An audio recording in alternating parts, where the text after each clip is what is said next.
All right, welcome to the Sweet Science of Fighting Jiu-Jitsu instructional channel. Myself, James, and Ryan here today. We're going to take you through the super twister, not just the main twister, the super version. So make sure you check that out, and also go down in the description. There's a link to the Sweet Science of Fighting Underground. You get access to the Jiu-Jitsu strength conditioning programs, as well as access to Ryan to break down your matches and any techniques that you're having trouble with. So we're going to go over super twister, and this is a little different because we're going to set it up from the top. So if you don't know anything about twister, we won't cover the actual twister position. Just know that there's a whole system from the guard. So what actually we're doing now is we're going to go and set up the twister position from the top. And basically all I want to do is get my legs configured correctly. I need to put a lockdown on top. And I simply do this by starting to windshield wiper here. Okay? And so when I windshield wiper, my outside leg comes under and my top leg comes over. And so what that looks like is this. Now, earlier, what I was talking about is if I have this kind of like, I need to be a little over his knee here. It's hard to see, but I need to be like over his knee. So when we're playing this guard, we're like this. And this isn't very difficult to do. If I'm in half guard and my knee is probably gonna be past, I don't wanna be shallow and be way back here because I can't get a lockdown. So what I wanna do is like actually put pressure in, and when I put pressure and I switch my foot, I windshield wiper, and we can put a lockdown on. Now, I don't recommend putting the full lace onto the leg while you're on top because it's kind of a dead giveaway for the person on bottom. And again, it's like a red flag, and I don't want to do that. So usually I kind of keep a loose lock or just a loose hook here on the bottom leg. And I continue to put pressure in because if all else fails, I may just pass, right? Now here's the hard part, is you're going to have to do something technically incorrect. I'm going to give him an underhook, which is what he actually wants.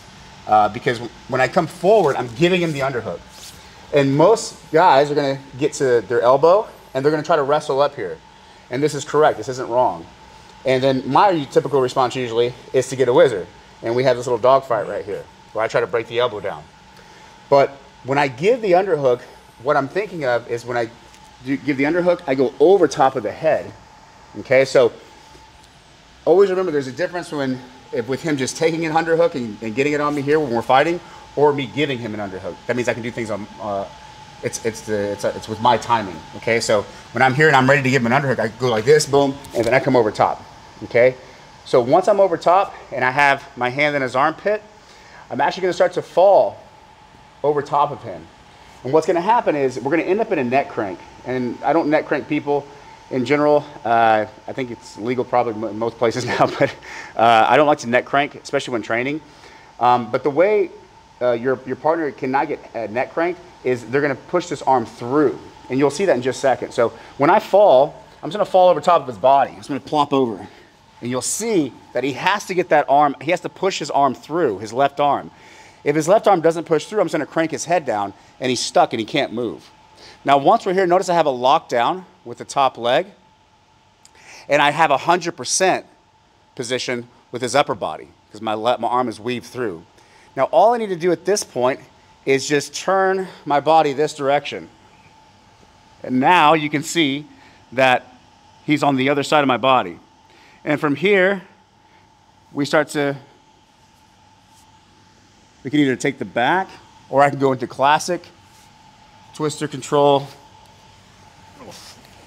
and that'll be a tap. Or you can go into your hammer locks, all that stuff's there. And again, if for some reason this doesn't work and I lose control and he turns and faces me, it doesn't matter. I have a lockdown on his leg. He has to still contend with the lockdown, twister lockdown from the bottom, and start moving him in this direction to get back on top. And once I get back on top, then I'm right back into the same position. He has to worry about other things, me crossing the leg over, all these other stuff that are in the twister system. So I really like this super twister. I'm gonna show it again, but I really like it. Yeah, I really like this super twister because it actually gives, it kind of gives the person what they want. Okay, so we're gonna do it again here. I want to make sure that I'm actually trying to pass and I turn that knee, that corner.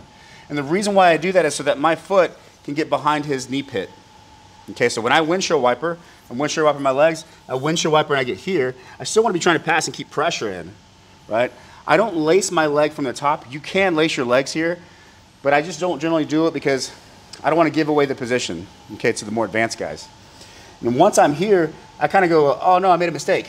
And I reach for him, and then we get here, okay, and I give him the underhook.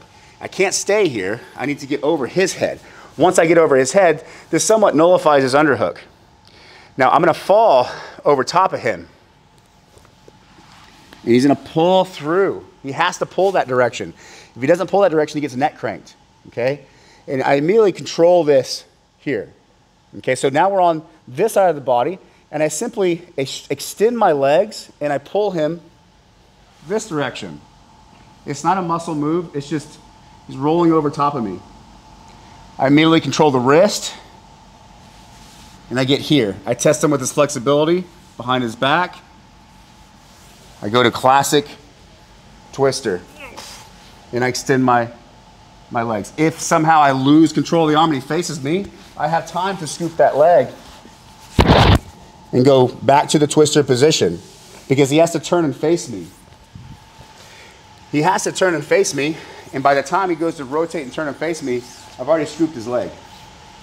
So this can be a system. It's like it's almost perpetual. It's like a loop, right? You can keep playing it over and over and over. The trick is to get him to lock down from the top. That's where it all starts. And to kind of sell the idea that you're giving them an underhook, that you're not actually giving it to them, that they actually get an underhook. So this is going to be the super twister. There's a bunch of things you can do from there, but it's a fantastic position to play with from top because it's somewhat unexpected. People really just use the regular twister from bottom, but you can certainly set it up from top.